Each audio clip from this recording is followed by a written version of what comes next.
জাতীয় সংসদে পাশ হয়েছে 2024-25 অর্থবছরের বাজেট, যার আকার প্রায় 7,97,000 কোটি টাকা।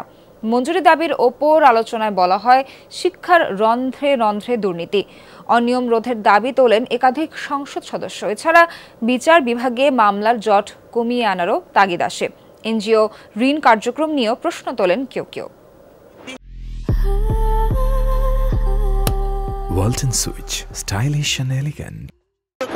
বিল 2024 সংসদে সর্বসম্মতিক্রমে পাশ হলো। কণ্ঠফোটে পাশ হলো 2024-25 অর্থবছরের 7,97,000 কোটি টাকার বাজেট। হ্যাঁ জয়যুক্ত হয়েছে, হ্যাঁ জয়যুক্ত হয়েছে, হ্যাঁ জয়যুক্ত হয়েছে। সকালে সংসদ নেতা প্রধানমন্ত্রী শেখ হাসিনার উপস্থিতিতে দিনের শুরুতেই মঞ্জুরি প্রস্তাব নিয়ে শুরু হয় আলোচনা।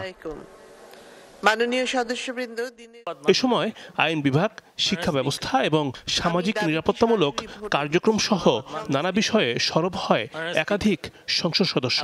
বলা হয়, শুধু ভবন হচ্ছে, শিক্ষার মান বাড়ছে না, দুর্নীতি এখন রন্ধে রন্ধে। টাকা ছাড়া কিছু হয় না মাননীয় স্পিকার।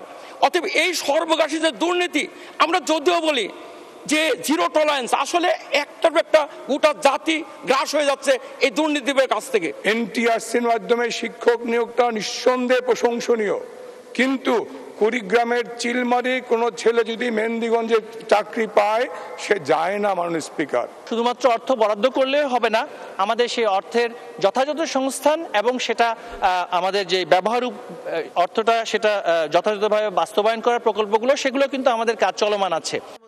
জানানো হয়, আদালতে মামলার জটে ত্রাহি অবস্থা, গরিব মানুষরা বিচার পাচ্ছে না। এনজিও খাতের কার্যক্রম খতিয়ে দেখার তাগিদ আসে।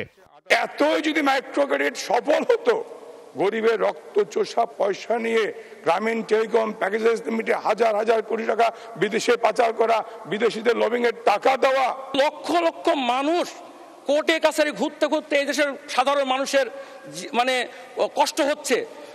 সে মামলা জট, এতই মামলা জটছে, কোনো মামলার 10 বছর 15-20 বছর নিষ্পত্তি হচ্ছে না। 2007 সালের 1 নভেম্বরের আগে কিন্তু বিচার বিভাগ স্বাধীন ছিল না। যখন পৃথক হলো, তখন জুডিশিয়াল ম্যাজিস্ট্রেটরা আসলেন এবং আসার পরে যেটা হলো, তাদের বসার জায়গা ছিল না। 59টি মঞ্জুরি দাবির তথ্য সংসদকে জানান স্পিকার। এরপর নির্দিষ্টকরণ বিল পাশ করেন সংসদ সদস্যরা। মাননীয় স্পিকার, রিমন রহমান, যমুনা নিউজ, ঢাকা।